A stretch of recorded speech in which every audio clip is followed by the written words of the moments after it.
Continuamos con nuestra serie que tiene como título Bueno o Malo.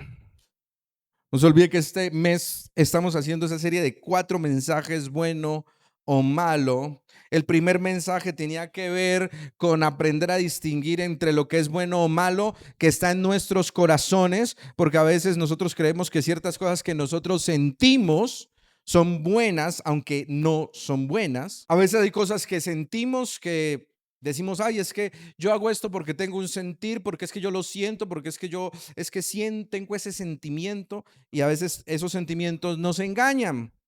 El segundo mensaje tenía que ver con lo que el mundo decía que era normal.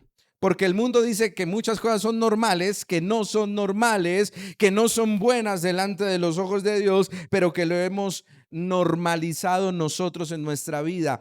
Y este tercer mensaje tiene como título Verdad, Tradición y Religiosidad. Escuche bien, verdad, tradición y religiosidad. Y sucede un fenómeno bastante importante, y es que nosotros los seres humanos somos muy dados al misticismo, ¿no? ¿Cuántos no han tenido agüeros, no? Que no hay que pasar debajo de la escalera porque eso da mala suerte. ¿Sí? Que coloques los calzoncitos amarillos el 31 porque eso va a haber una suerte. ¿Cuántos le pusieron calzoncitos amarillos alguna vez? No, levante la mano. No queremos conocer sus privacidades.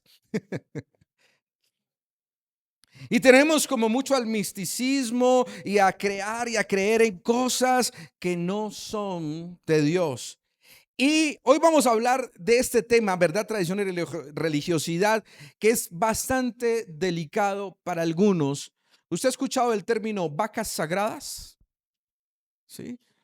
A veces se utiliza ese término de vacas sagradas para decir esas cosas que nosotros creemos que son intocables, que mejor dicho, que eso no se puede tocar. Entonces no me toque mis vacas sagradas, ¿sí? Porque es que eso no se puede tocar. Y muchas de esas cosas, tradiciones y religiosidad, vienen a veces sin sustento bíblico. Y vamos a entender que los seres humanos, con esa inclinación natural a buscar experiencias místicas y sobrenaturales, tendemos a inventarnos cosas que no son de Dios. Porque no todo lo que es místico viene de Dios ni agrada a Dios. Escucha bien esto. No todo lo que es místico viene de Dios ni agrada de Dios. Así como veíamos que no muchas cosas que son normales supuestamente, que suenan bonitas, que parecen chéveres, no son tan buenas o no son buenas directamente. Y la Biblia nos llama a buscar a Dios conforme a su verdad, no a experiencias espirituales sin discernimiento. Y si recuerdan que hace 8 días yo les decía del discernimiento. El discernimiento es que usted pueda distinguir de dónde viene algo. ¿Viene de Dios? ¿Viene de mis emociones? ¿O viene del enemigo, Satanás y sus ecuaces? Porque no todo lo que es espiritual es bíblico. Escuche bien, no todo lo que nosotros creemos que es espiritual es bíblico, y no todo lo que se siente es místico, y no todo lo místico viene de Dios. Porque buscar lo místico no es lo mismo que buscar a Dios. Hay gente que busca experiencias. Y está bien que nosotros como iglesia queremos que cuando usted venga a la iglesia tenga una buena experiencia, que haya una experiencia bonita en la adoración, en la alabanza, que haya una buena experiencia en la palabra de Dios, que haya una buena experiencia en el lugar con el cafecito que usted toma, que usted tenga una buena experiencia y se sienta agradable en la iglesia, porque sería terrible venir a la iglesia y sentirse incómodo. Qué cartera, cómo me tratan mal, eso aquí está todo mugroso, todo sucio, todo desordenado, ¿no? Queremos que usted tenga una buena experiencia cuando venga, pero no podemos confundir la experiencia con la presencia de Dios. Hay gente que se enreda en sí misma cuando no siente nada, porque se acostumbran que la presencia de Dios es sentir algo emocional y no necesariamente, porque la presencia de Dios siempre está con usted. Yo quiero que usted se vaya claro el día de hoy en eso, que Dios y su presencia están con ustedes. El Espíritu Santo habita en todos los creyentes. En todos los que hemos creído en Él y lo hemos aceptado como nuestro Señor y Salvador y nos hemos arrepentido de nuestros pecados, ahí habita el Espíritu Santo de Dios. Eso quiere decir que cuando usted viene aquí en el camino, ¿con quién viene? Con la presencia de Dios, con el Espíritu Santo. Cuando usted entra aquí, ¿quién está con usted? La presencia de Dios. Cuando usted se va, ¿con quién se va? Con la presencia de Dios. Así que esa historia de que es que yo voy a la iglesia y no sentí la presencia, ¿quién tiene que reflexionar? Usted. Porque no necesariamente tiene que sentir nada, y si nunca siente nada, también tiene que reflexionar, porque usted tiene una vida devocional, tiene una vida de oración, tiene una vida de constante presencia del Señor, o usted no ora ni lee. Y este primer mito lo voy a, desde de una vez voy a quitarlo. Hay un mito que se difundió por mucho tiempo, y es que los que están en la alabanza acá, iba a decir los muchachos, pero todos somos de más de 40, así que no, nada, no menos David, no, el muchacho David y los de más de 40. eh, se había dicho y se le ha dicho a la gente que los de la alabanza son los levitas y nosotros no somos levitas porque yo no pertenezco a la tribu de Leví. Bueno, por lo menos no sé, tendría que hacerme un examen de ADN a ver si de la tribu donde vengo a la tribu de Leví. Pero yo creo que soy como una tribu por allá del sur, por allá de Ecuador, una cosa así, esa tribu sería. Y se le ha dicho a la gente que los encargados de traer la presencia y administrar la presencia de Dios son los de la alabanza. Y entonces cuando la gente no siente nada, ¿es culpa de quién? De José. José. José, no. Ahora me manda un mensaje, José, ¿cómo así? Y no es así. Nosotros, como alabanza, los que estamos acá, al igual que ustedes, tenemos que orar, leer la palabra y santificarnos. Igual nosotros que ustedes. La presencia de Dios es en nosotros, cada uno de los que está aquí. La alabanza no tiene que traer la presencia. Entonces, no, la presencia, llegamos todos, no hay presencia. Empezó el primer acorde del piano, descendió la presencia. No, no funciona así. La presencia está en usted. La presencia está en cada uno de nosotros. Y el Espíritu Santo se mueve en su iglesia, que es diferente. Cuando hacemos esa adoración comunitaria, cuando todos cantamos amén, cuando todos nos emocionamos también, porque no significa que las emociones sean malas, sino que las ponemos al servicio ¿de quién? De Dios. Así que, primer mito que vamos a quitar de la religiosidad: usted no espere que sea la alabanza la que le traiga la presencia y se la tire a usted. Usted viene con la presencia del Señor. Es más, usted es garante también de que en la iglesia esté la presencia de Dios. Y cuando usted se siente frío, cuando usted se siente que como que está flojongo, ¿sabe qué? Ahí sí, la presencia que hay de Dios en sus hermanos, en los que lo rodean, empiezan a darle ese calor, ese fuego. Por eso necesitamos reunirnos, congregarnos. ¿Por qué? Porque nos edificamos. Cuando uno se siente débil, el otro ¿qué hace? Lo empuja, le da una patada y lo remata en el piso. ¿Qué hace? Lo levanta. Y cuando uno viene débil espiritualmente, los demás venimos y ¿qué? Lo levantamos, y por eso decimos amén, y por eso cantamos nuestra adoración te daré, y por eso decimos amén, y por eso decimos hey Señor, despiértanos con tu fuerza, despiértate como en el tiempo antiguo. Eso es lo que nosotros hacemos, experimentar juntos la presencia que habita en todos nosotros. No crea que es que usted llegó aquí, sintió la presencia y él salió de esa puerta y dijo: Señor, muchas gracias, que Dios te bendiga, gracias por tu presencia este momentico, aquí te quedas, yo me voy para mi casa y no me sigas. No, la presencia va con usted. Y aquí una de las partes más difíciles de asimilar para algunos es que Escuche bien, agárrese bien de la silla, cójase, porque lo que va a decir, mejor dicho, esto va a generar un debate. No todo lo que se practica en el cristianismo es bíblico. Escuche bien, no todo lo que practicamos es bíblico. ¡Ah! Herejía, pastor. No, pero porque no sea bíblico tampoco significa que sea pecado. Yo aclaro, ¿el celular es bíblico? No, ¿no es cierto? En la Biblia nunca aparece el celular. Ahora, ¿el celular es pecado? Depende. Depende como usted lo use. El celular es una herramienta y siempre hemos dicho una herramienta es una herramienta y punto. Usted puede usarlo para escuchar predicaciones, para leer la Biblia. Usted puede utilizarlo para compartir el evangelio en sus redes sociales, para dar ánimo, para, no sé, cosas buenas. O puede utilizarlo y coger y ver pornografía. Entonces, ¿el celular es bueno o malo? No, el bueno o el malo es usted. Así de sencillo. Lo que usted haga con esa herramienta. Así que tenga en cuenta que no todo lo que nosotros hacemos es bíblico.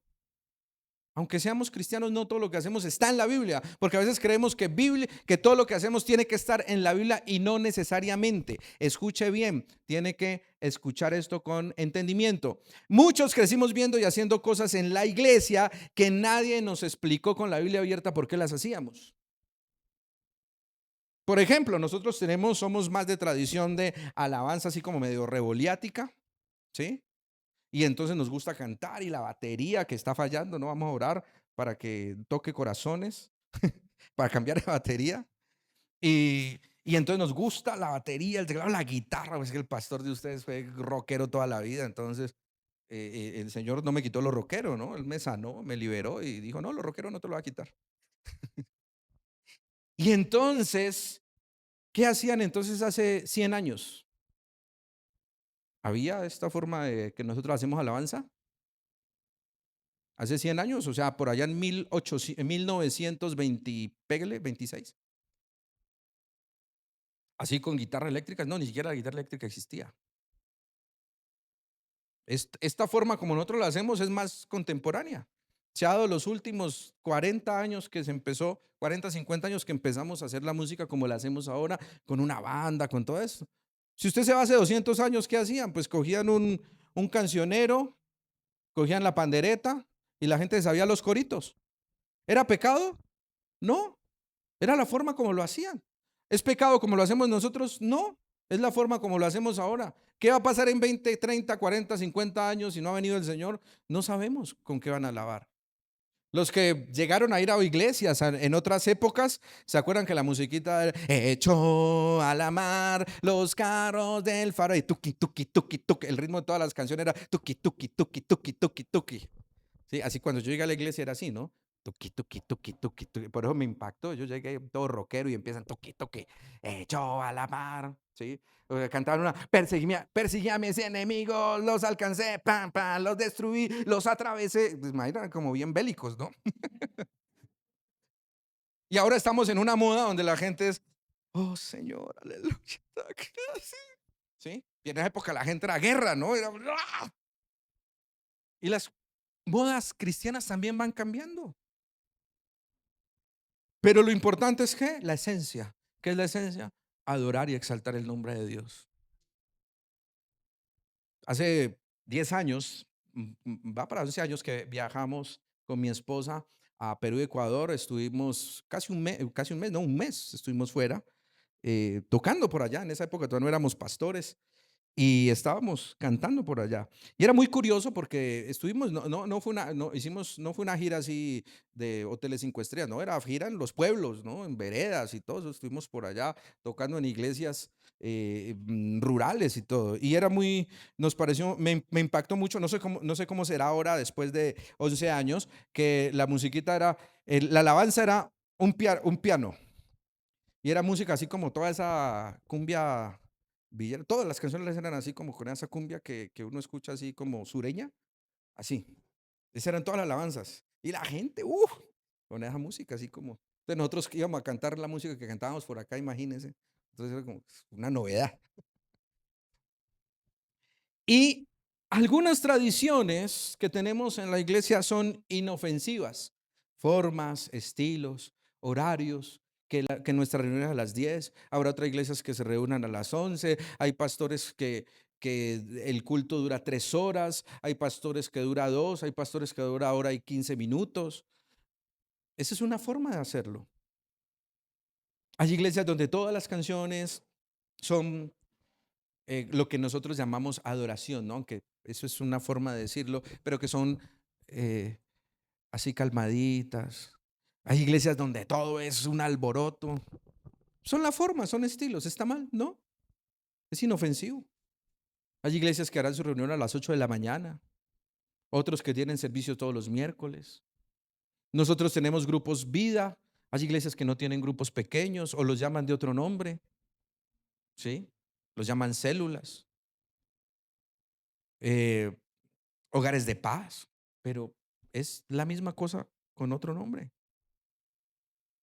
Entonces, son formas. Pero hay otras cosas, ¿sí?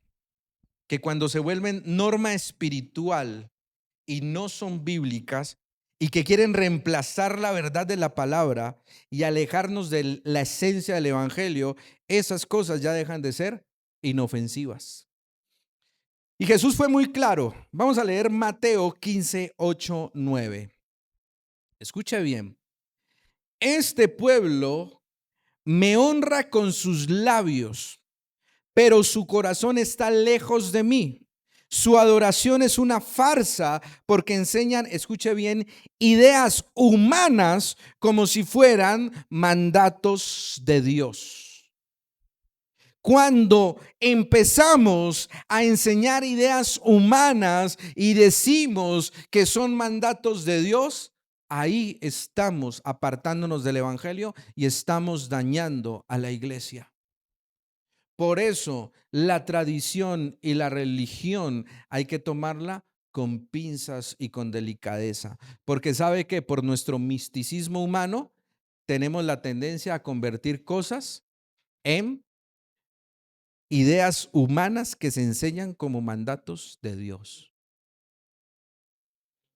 Yo les decía cuando estábamos en el local anterior, ¿no? Como teníamos, era puros ventanales por aquí y puros ventanales por acá, por, y aquí viene una curiosidad para que ustedes lo tengan en cuenta. Hay gente que pregunta, y yo sé que hay muchos nuevos, dice, pero ¿y por qué es una iglesia y todo lo pintan de negro? Eso no es de Dios, el negro no es de Dios. A ver, ¿cuándo salió el cuento de que el negro no era de Dios? ¿Sí? ¿Y sabe que esto tiene una explicación? A ver, ¿quién sabe cuál es la explicación?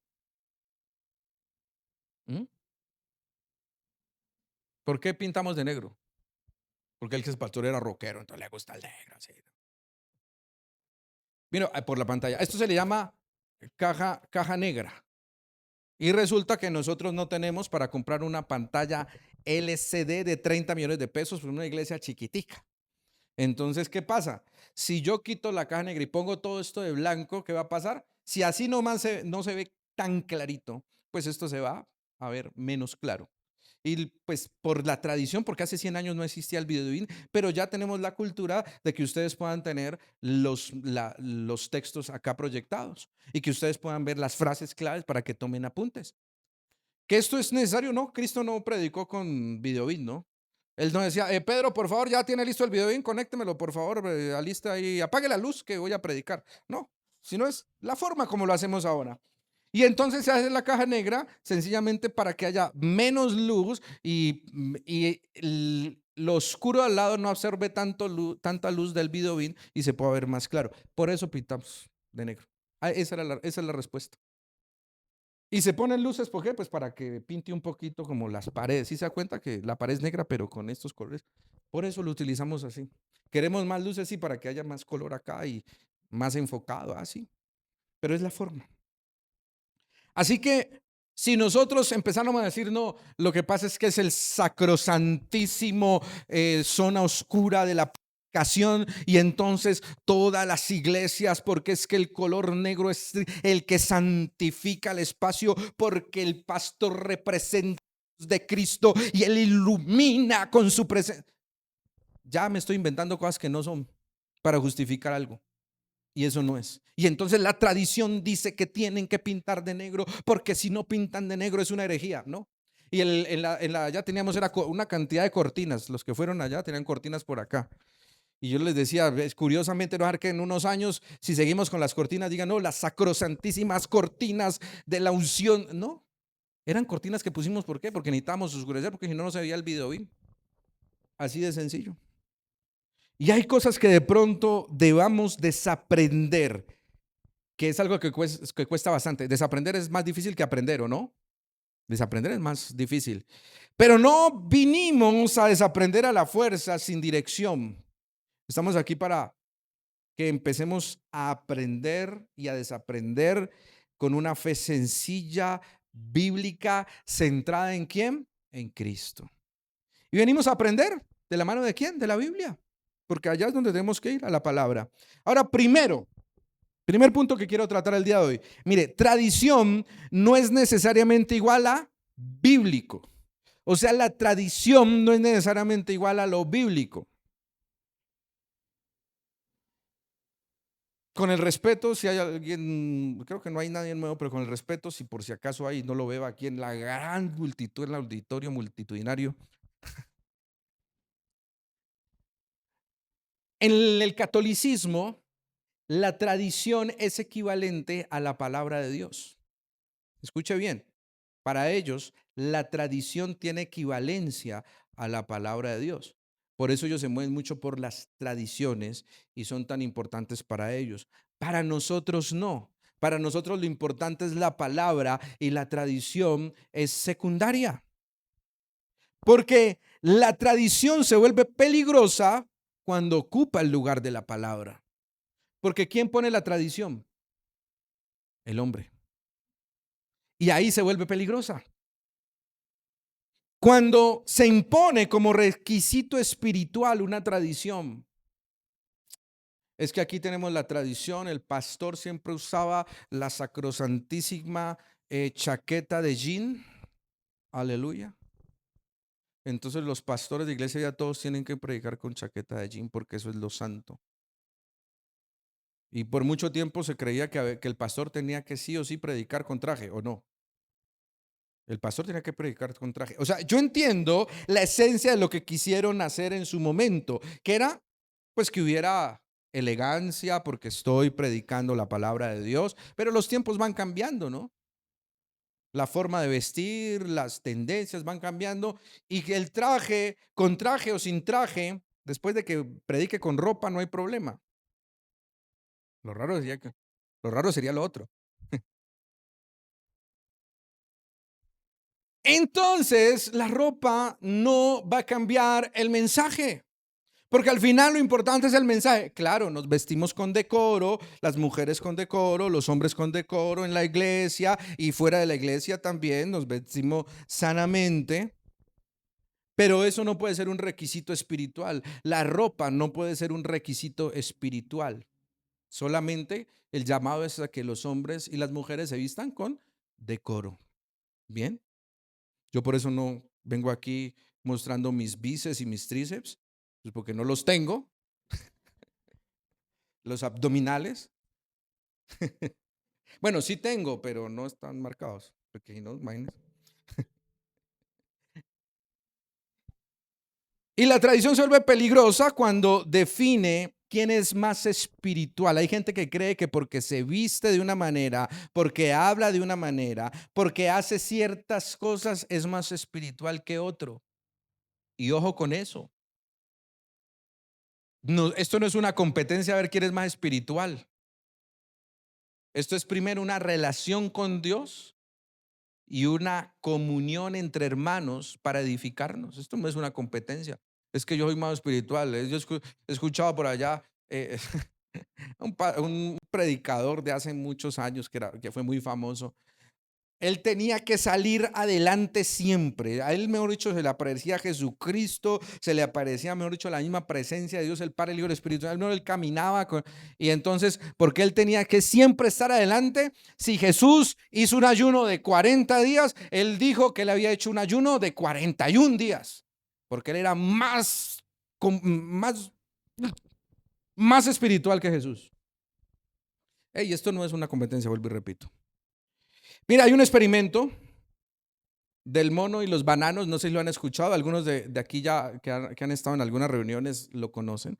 Si no lo conocen, es que eh, en un sitio cerrado, en una jaula, ponen en el centro una escalera y encima de la escalera un racimo de bananos.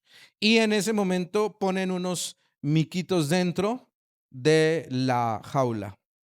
Y cada vez que un miquito empieza a tratar de subir a coger los bananos, les echan agua fría.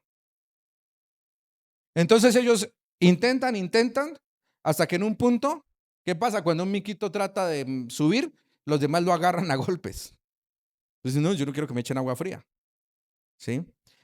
¿Qué pasa con el experimento? Luego sacan uno de los miquitos y meten uno nuevo. ¿El nuevo sabe del agua fría? No. Entonces, ¿qué hace el nuevo? Tratar de subir. ¿Y qué hacen los demás? Lo bajan. Nunca le echaron agua, ¿no? Escuche bien, ya nadie subió, entonces como ya no le echaban agua. Cambiaron a otro miquito, llegó el nuevo, y ahora el anterior que había entrado, que nunca le habían echado agua, cuando trataba de subir, lo agarraban a golpes. Y intentaba subir, lo agarraban a golpes, hasta que ya dejaba de intentarlo. Y luego cambiaron a todos los miquitos. A todos los miquitos. Ya no había ningún miquito que hubiera sufrido del agua fría. A ninguno. Pero seguían con la misma costumbre, que cada vez que uno nuevo trataba de subir, ¿qué hacían? Lo agarraban a golpes. El experimento dice que seguramente que si le preguntaran a uno de los miquitos si pudiera contestar, él respondería, lo que pasa es que aquí siempre se ha hecho así. Desde que yo llegué aquí uno lo agarran a golpes, entonces como pues yo tengo que agarrar al golpe al que llegue. Si va a subir, ¿por qué? Ah, no, yo no sé. Yo no, a mí no me pregunta, yo no sé, así era. ¿Mm? Así es esa tradición sin razón que a veces tenemos. Tomamos tradiciones que ni siquiera sabemos por qué. O no sé si han visto, hay otro experimento también que llega supuestamente a una entrevista de trabajo y están todas las personas sentadas y suena un timbre y la gente se para. Y pues obviamente los que están en el experimento se paran. Y el que llega nuevo, que es fuera del experimento, se queda mirándolo, la primera vez no se para, los demás se sientan, suena el timbre, se paran y él a la segunda se queda como pensando como y se para también. La gente se sienta, él se sienta. Timbre y se para también. Y los cambian a todos y ya dejan a gente que no eran parte de los actores. ¿Y qué pasa? Timbran y la gente se para y se sienta. ¿Y por qué? Pues no saben por qué, pero así se hacía. Yo llegué aquí y todo el mundo se paraba cuando timbraban y sentaban. Así se hacía. Entonces, mire que a veces tenemos tradiciones que no tienen razón. Mire lo que dice Marcos 7:8. Marcos 7:8. Dice, pues ustedes pasan por alto la ley de Dios y la reemplazan con su propia tradición. Escuche bien, porque es que la Biblia lo dice muchas veces. Ustedes pasan por alto la ley de Dios, que es la palabra, y la reemplazan por su propia tradición. Mire, ejemplos de tradiciones que no necesariamente son pecado, pero no están en la Biblia como mandato. Mire, no hay un día más santo que otros. No hay un día, no es que el domingo es el día santo del Señor, aleluya, no. Pero pastor, la Biblia habla del día de reposo. Eso era en el Antiguo Testamento. ¿Quién es nuestro reposo ahora? Cristo. Entonces ya no hay un día más santo que otro, ¿sí? En Cristo todos los días son para el Señor, de lunes a domingo o de domingo a lunes, porque creo que sabemos que el primer día de la semana es domingo, ¿no? Si no sabía, desayúnese que el primer día de la semana es domingo y el último día de la semana es el sábado. O un estilo musical como único estilo ungido, ¿no? Es que, o un instrumento. Existía, ¿a quién ha escuchado hablar de Johann Sebastian Bach? No, Johann Sebastian Mastroperio, no. Johann Sebastian Bach. Fue un compositor por allá del 1500 y péguele. y él era el Kapellmeister, era protestante. ¿Qué era el Kapellmeister? Era el ministro de alabanza, para decirlo de esa manera. Y en esa época, ¿cómo era la alabanza? Pues para ellos la tradición, el instrumento sacro o sagrado era el órgano. Entonces usted va a escuchar mucha música de iglesia de esa época, era en el órgano, ¿sí? Y a veces utilizaban otro instrumento que se llamaba el clavecino, el clave bien temperado. No existía el piano. ¿Y sabe qué? Se inventaron el piano. ¿Y qué pasó cuando apareció el piano? Dijeron que era que era del diablo, que eso no era de Dios, que cómo se les iba a ocurrir tocar música sacra, música de Dios en el piano, que eso era una herejía. Cuando apareció la guitarra, y yo creo que el primero que llegó con una guitarra eléctrica, que era la guitarra, era el instrumento del diablo. Ey, nada es del diablo, todo es de Dios. Lo que pasa es que el enemigo lo distorsiona, lo daña, lo desvía, usando ¿a quiénes? A nosotros.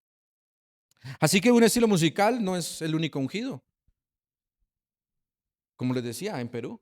Yo creo que usted, si uno se va a la costa, no sé, yo tengo una teoría. Me imagino que en la costa colombiana, en algunas partes tocarán música como tropipop, como vallenato, una cosa así. Me imagino, no sé, que si no está Elvira aquí que nos comente, no está. Entonces, no hay un solo de música, un tipo de música ungido y esta es la música del Señor, aleluya, no. Hay gente que cree que hay horarios fijos como los más espirituales. Usted tiene que orar a las 5 de la mañana, porque a las 5 de la mañana Dios sí lo escucha. A las 7 ya no, porque Él trabaja de 5 a 7. Ahí es donde está atento de sus oraciones. Después ya no, ni para qué se pone a orar, no. Ahora, bien, claro, si usted se le facilita a las 5 de la mañana orar, porque su horario le permite esa hora hacerlo, porque a usted le gusta madrugar, porque usted dice, no, es que yo después me embolato y no lo puedo. Bien, 5 de la mañana está bien, pero así mismo con una persona puede decir, es que el horario que yo tengo disponible para orar es a las 2 de la tarde, de 2 a 3 yo voy a orar y a hacer mi devocional. ¿Es pecado? No. ¿Está mal? No. ¿Es menos espiritual? Tampoco. Y se nos ha querido vender la idea de que hay horarios más espirituales, que hay códigos de vestimenta para vestirse espiritual.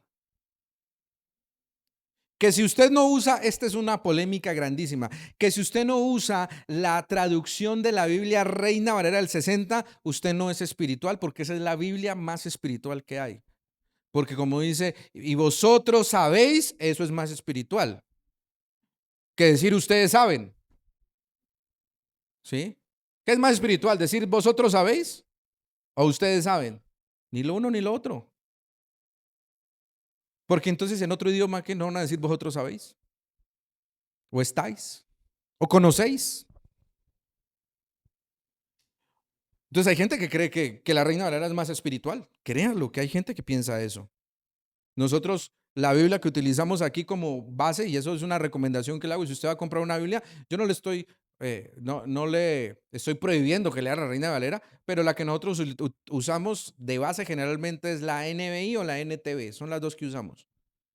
Entonces, a veces la gente lee el texto bíblico y lo leyó en la Reina Valera del 60 y dice, ay, pero es que aquí dice otra cosa. Pero no dice otra cosa, dice lo mismo con unas palabras más sencillas, más contemporáneas. Mire, las tradiciones pueden ser útiles si apuntan a Cristo, pero cuando se convierten en ley, terminan quitando libertad y apagando la gracia del Señor. Mateo 15:9 dice, su adoración es una farsa porque enseñan ideas humanas como si fueran mandatos de Dios. ¿Sí? Entonces, no podemos enseñar ideas humanas como si sean mandatos de Dios. Mire, Como Iglesia Vida, nosotros tenemos nuestro sistema organizacional, nuestra forma metodológica, cómo hacemos nuestros discipulados, cuál es el camino que tenemos que seguir en nuestro proceso de discipulado. Esa es la forma como nosotros lo hacemos y en Iglesia Vida lo llamamos nuestra cultura. Es la forma como nosotros hacemos. Nos gustan determinadas canciones, nos gusta de pronto que una luz, que la pantalla, que la música, nos gusta dar café al final, una aromática y que se tomen una galletita, que se coman una galletica. Esa es la forma como nosotros lo hacemos. Usted de pronto se va a otra iglesia y no va a haber café y usted llega acá y el café y va y le pregunta a un líder, perdón, ¿dónde está el café? ¿Cuál café? Afuera hay aquí a la esquina hay una cafetería si quiere café. Pues en otras iglesias no será así. En otras iglesias cantarán canciones más movidas, otras más tranquilas. Habrá de todo. Pero nuestra cultura, nosotros tenemos una cultura de iglesia de vida, una forma como hacemos las cosas, ¿sí?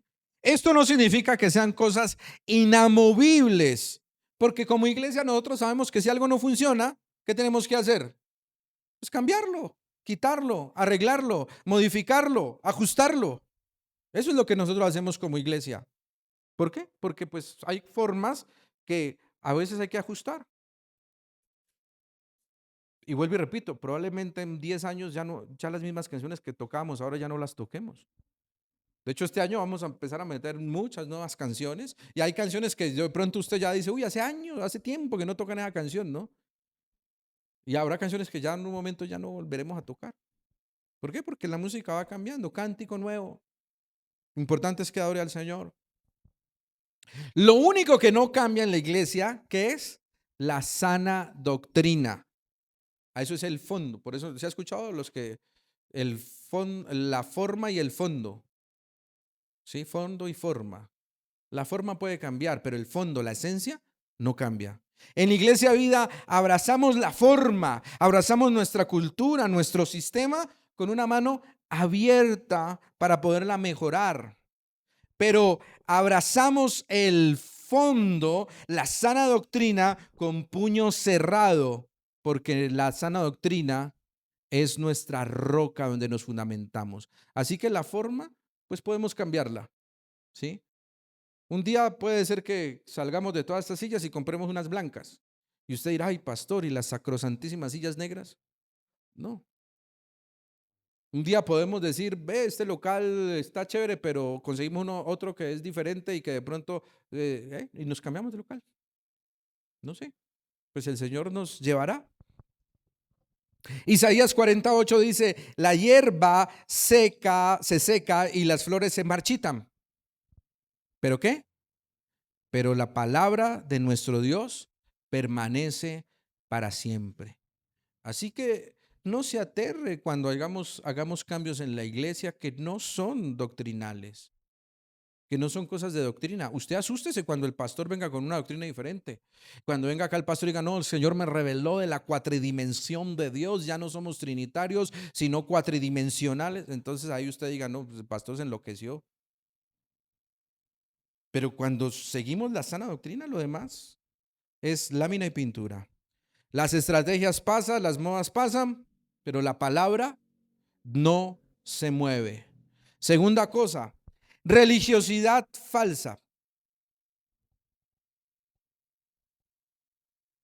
Mire, la religiosidad es apariencia espiritual sin transformación real. Eso no lo queremos en Iglesia Vida. No queremos gente que viva una apariencia espiritual, sino que tenga una transformación real. Yo entiendo que es un proceso. Hay personas que han venido viviendo su proceso aquí y han ido dejando su pecado atrás. Han ido entendiendo y han dejado su pecado atrás. Y eso lo entendemos. Así que yo tampoco puedo llegar y caerle a una persona que está luchando contra su pecado para superarlo, creyendo que ya lo superó. Pero la tarea es transformación. Siempre lo he dicho, de nada nos sirve que usted venga, llore aquí, patalee, se caiga al piso y haga un show porque Eso quiere mostrar que es más espiritual que otros y afuera usted no ha cambiado. Sigue siendo mentiroso, sigue siendo grosero, sigue siendo una persona a la que no se le puede tener confianza. De nada me sirve eso, ¿sí? ¿Sabe qué es eso? Es cumplir para tranquilizar la conciencia. Hay gente que cree que cumplir ciertas cosas religiosas, con eso calma su conciencia, pero no rinde su corazón a Cristo. Escuche bien, usted tiene que rendir su corazón a Cristo. Colosenses 2:8 dice, no permitan que nadie los atrape con filosofías huecas y disparates elocuentes que nacen del pensamiento humano y de los poderes espirituales de este mundo y no de Cristo. Porque hay gente que viene con tanta elocuencia a decirle mentiras a la gente y la gente cree. Por eso dice la palabra, no permitan que los atrapen con filosofías huecas y disparates elocuentes. Porque nosotros tenemos que llevar nuestro pensamiento a Cristo, no a las cosas de este mundo. Debemos tener muy claro que no todo lo que dice la Biblia, escuche bien, agárrese también con esto. No todo lo que dice la Biblia son cosas para que nosotros hagamos. Porque hay gente que confunde y piensa que todo lo que dice la Biblia es para que nosotros lo hagamos. Le pongo un ejemplo que lo he puesto muchas veces. Judas se ahorcó, ¿es para que usted lo haga? No, ¿no es cierto? Está en la Biblia, es bíblico. Y usted podrá decir, pastor, es bíblico. Claro, está en la Biblia, pero no es para que usted lo haga. No todo lo que alguien hizo en la Biblia es algo que Dios mandó a que hagamos. No todo lo que Dios hizo una vez es una fórmula para repetir. Mire, en la Biblia encontramos, ahí es importante la pantalla, mire, principios. ¿Qué son los principios? Las verdades permanentes, la sana doctrina, las verdades fundamentales, esos principios que no se mueven. En la Biblia también encontramos mandatos, ¿sí? Encontramos promesas, encontramos instrucciones puntuales de cosas que sí tenemos que hacer, pero también encontramos descripciones narrativas, cosas que se describieron para narrar una historia. En la Biblia también encontramos contextos históricos. ¿Qué pasaba en esa época? ¿Cómo funcionaban? Encontramos contextos culturales, cómo se movía la cultura de esa época. Culturalmente, ¿qué cosas hacían los judíos, el pueblo de Dios y otros pueblos? Yo no puedo salir acá a decir y leer un texto, decir que entonces y tomaron espada y salieron y mataron a todos los impíos. Imagínense yo diciendo eso, bueno, entrégueme las espadas a la gente que más a salir a matar impíos. ¿Por qué? Es bíblico, pastor. En la Biblia está. No. En la Biblia encontramos parábolas. Encontramos alegorías, encontramos metáforas, encontramos poesía, cantos, encontramos profecías, encontramos genealogías. Todo eso está en la Biblia y no todo eso es para que nosotros lo hagamos. Pastor, vamos a darle 7 días una vuelta a la zona y al final 7 vueltas a las zonas para que el Señor derrumbe los muros. Suena bonito, pero es que eso no es un mandato para hacerlo, no es una fórmula. El error ocurre cuando convertimos una narración histórica en un mandato. O cuando intentamos imitar un acto profético único como si fuera una guerra, una regla general. Es como si yo me agarrara aquí y decía, ahora sí vámonos al Parque Caldas y llámeme a todos los curas y sacerdotes y el obispo y póngame aquí, eche agua, haga un hueco, eche agua y no sé qué, y luego ponga un cordero. Ahora sí, ustedes oren para que su Dios haga descender fuego y luego yo empiezo, oh sí, Señor. ¿La Biblia me manda a eso como pastor? No. Eso fue un acto, una época. La Biblia nos manda que sí, entonces en Pascua vamos a matar un corderito y entonces todos vamos a llegar y vamos a pintar los dinteles de nuestras puertas con sangre del cordero. No, eso no es para hacerlo. O entonces, pastor, es que no, yo no veo que ustedes aquí en la iglesia toquen el chofar. el choqué. Y sacan un cuerno de carnero y como si eso fuera más espiritual. No es pecado, pero pues no es un mandato. No nos han mandado a hacer eso. Hay ejemplos de religiosidad que quiero compartir con ustedes. Prácticas que parecen espirituales, pero distorsionan el evangelio. Cumplo rituales, pero no obedezco a Cristo en mi vida diaria. Usted puede cumplir rituales, pero si no obedece a Cristo no está haciendo nada.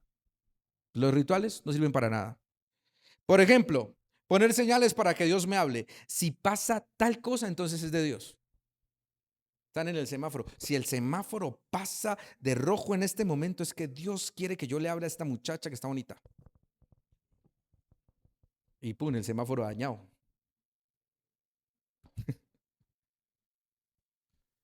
Si hago un ayuno de 40 días, hay gente que predica que por lo menos una vez en su vida usted tiene que hacer un ayuno de 40 días. Si no, mejor dicho, usted puede perder hasta la salvación.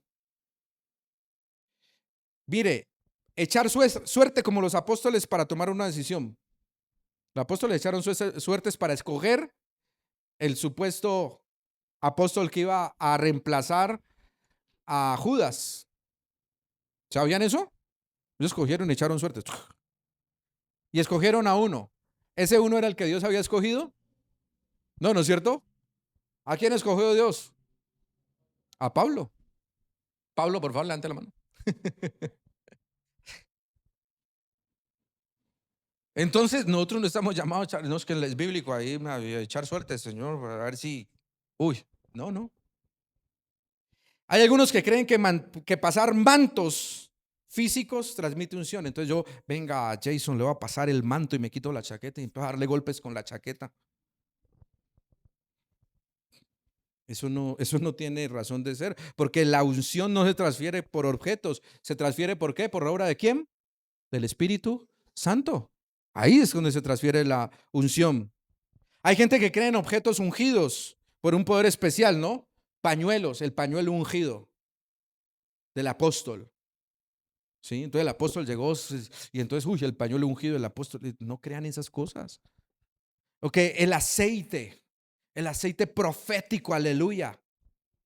O botellas de agua ungidas, como si fueran métodos automáticos de sanidad. No, es que con este aceite, ¿sí? Del Gólgota. Actos proféticos sin fundamento bíblico. Derramar aceite en la casa. ¿Sí? ¿A cuántos no le dijeron la casa, el perro, el gato? Sí, yo recuerdo que teníamos una, una perrita y le pedimos a un hermano, en esa época no sabíamos las cosas, no, que fue a ungir la casa, no sé qué, y ungió las patitas del perrito. Se perdió el perro. Le dio la unción de perderse. El camino de sal. ¿Usted ha escuchado algunas iglesias que pase por el camino? Entonces ponen un camino de sal y entonces el camino profético. Y si usted pasa por el camino de sal y la gente pasa por el camino así, pues yo no lo veo en la Biblia el camino de sal. O sea, perdóneme, pero no es bíblico. ¿Sí? He visto algunos caminos de carbones encendidos. O sea, no se deje engañar. ¿Mm? Enterrar objetos para romper maldiciones. Escriba sus pecados, sus maldiciones y quémelos. Pónganles una cruz en llamas porque se van a quemar sus pecados. No. Sus pecados fueron llevados a la cruz por Cristo. Y Él derramó su sangre por usted. Usted no necesita escribirlos y ponerle una cruz en llamas. ¿Mm? O gente que hace pactos financieros para activar bendiciones. Pacte. Oh, aleluya. DRF. Cristiano, traiga tus pactos. Y recibirás al 30, al 60 y al 100 por uno. Aleluya. Suena bonito. Lo necesitamos, claro. ¿Quién no quisiera traer 100,000 y que llegara y, uy, 1,000,000, pastor? No funciona así. Cuando usted va a dar, da por generosidad. por amor al Señor, por la obra y porque usted tiene consciente que usted depende de Dios y está desprendiéndose de lo material. No porque esté esperando recibir. Escuche bien, esto de pronto les va a volar la cara. No debería decir esto, sobre todo cuando tenemos que comprar una batería, pero,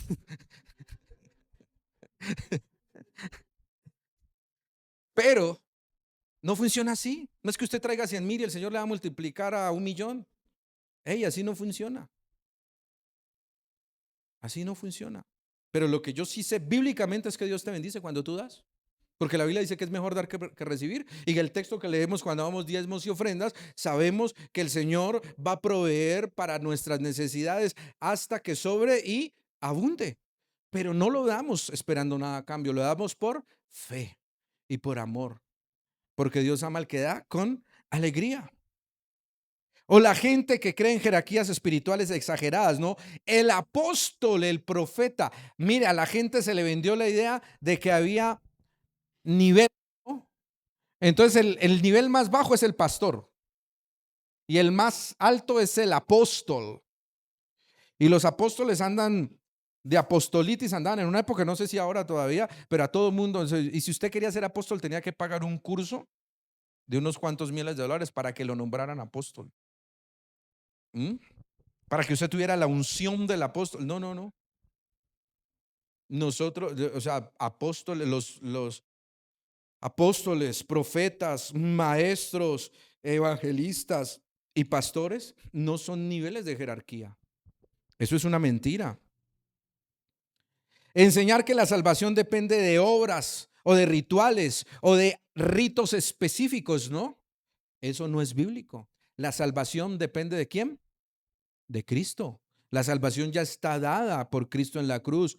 Es por gracia, no por nuestras obras. Nuestras obras son el resultado ¿de qué? De que nosotros hemos entregado nuestra vida a Cristo y empezamos a vivir conforme a su voluntad. Las obras son resultado de, las obras no son para que usted sea salvo. Hay gente que piensa que asistir a la iglesia, pero no perdonar, no cambiar, no amar, eso está bien. Es una tradición religiosa. Repetir frases espirituales, pero no someterse a la palabra. Mire, hay gente que cree que por sentarse en la iglesia ya es más santa. Cualquier iglesia. Es como creer que dormir en un garaje lo va a convertir en un carro, ¿no?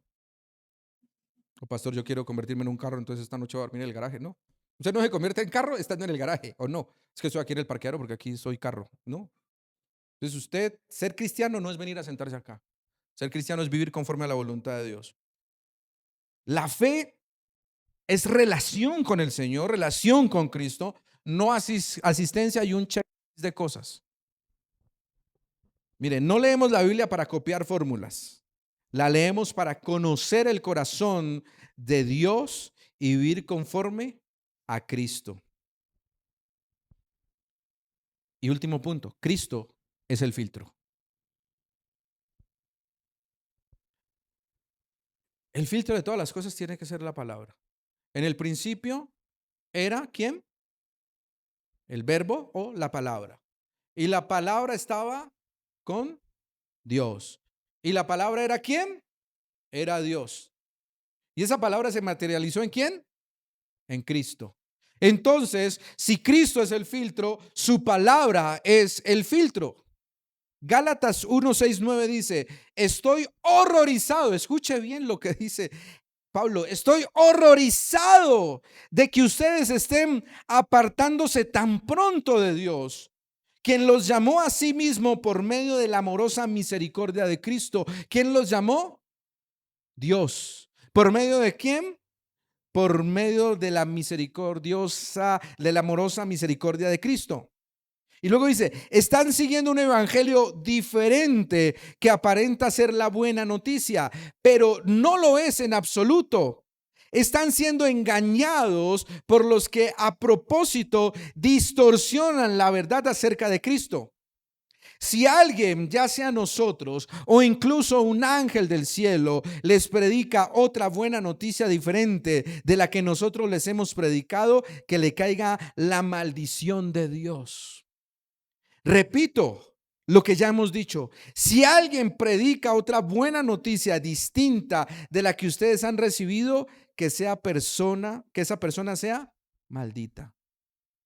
Hey, porque hay gente que va a querer distorsionar, hay gente que va a querer cambiar la palabra, hay gente que va a querer cambiar la sana doctrina. Y Pablo advierte sobre otro evangelio.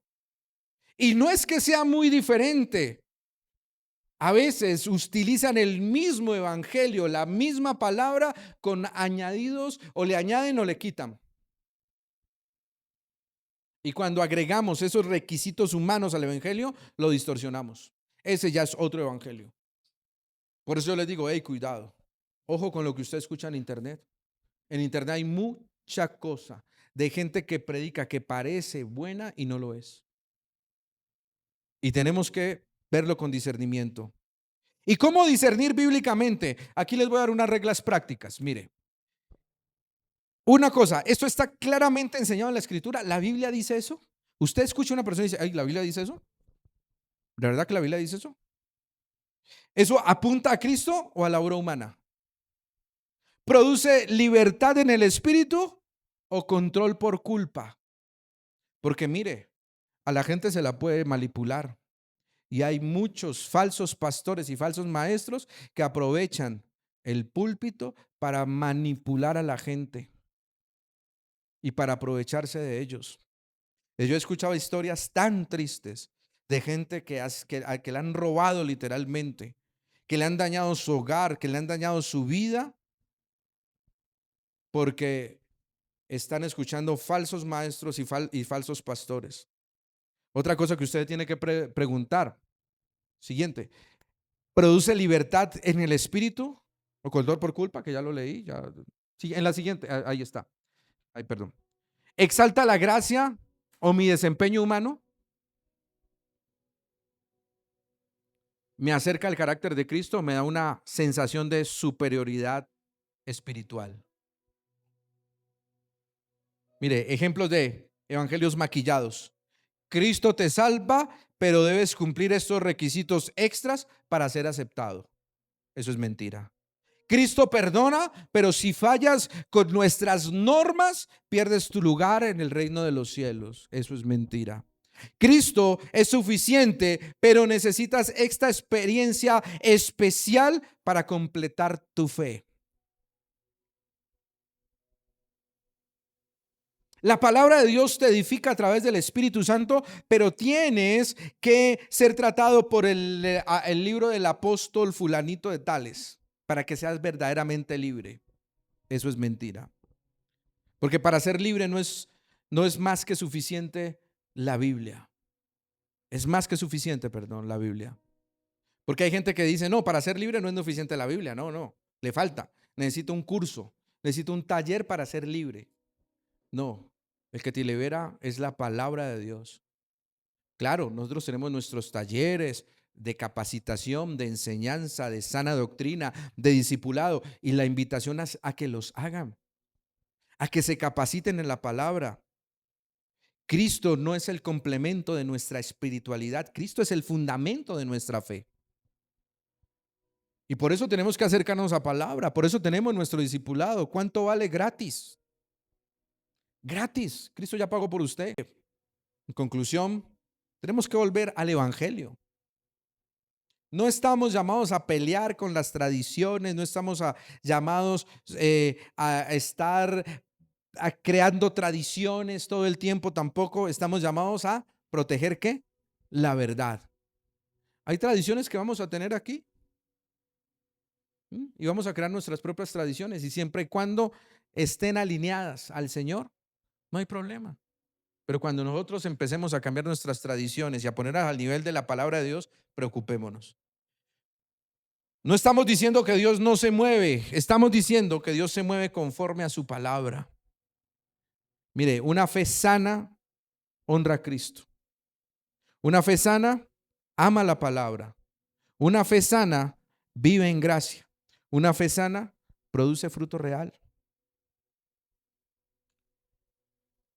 Tenemos que ser más bíblicos, hasta en nuestras tradiciones, y las creamos como iglesia. La tradición del cafecito. ¿Le gusta la tradición del cafecito? Yo me pregunto cómo vamos a hacer cuando seamos 500 personas. ¿Cómo va a hacer con ese café? No va a tocar más, ahí sí toca poner una cafetería. Sí. O se dice, traiga el café desde su casa. Y un llamado a la acción. Son 3 cosas que yo quiero que usted haga esta semana. 3 decisiones prácticas esta semana. 1, examine lo que practica. Pregúntese, ¿esto que estoy practicando viene de la Biblia o es una costumbre que ni siquiera sé dónde viene? No para criticar, sino para que ordene usted su fe. Una cosa, vuelva a la palabra. Haga de la Biblia su filtro. Léala todos los días. Aprenda, disipúlese. Pregunte. Si usted tiene inquietudes, pregunte. Tercero, abrace la gracia de Cristo. Suelte esas cargas religiosas que Jesús nunca le puso. Camine con libertad, con obediencia. Y para finalizar, Juan 8, 31, 32. Jesús le dijo a la gente que creyó en él, ustedes, escuche bien, ustedes. Y ahora yo le transmito esta palabra que Jesús dijo. Ustedes son verdaderamente mis discípulos si se mantienen fieles a mis enseñanzas. Ustedes son verdaderamente los discípulos de Cristo si se mantienen fieles a las enseñanzas del Señor. Y así ¿qué van a hacer? Van a conocer la verdad y esa verdad los va a hacer como libres. Libres de cargas de religiosidad, libres de tradiciones inoficiosas, libres del mundo de pecado. Pero ustedes tienen que mantenerse firmes y fieles a las enseñanzas de Cristo. Si usted quiere ser un verdadero discípulo, en eso tiene que mantenerse.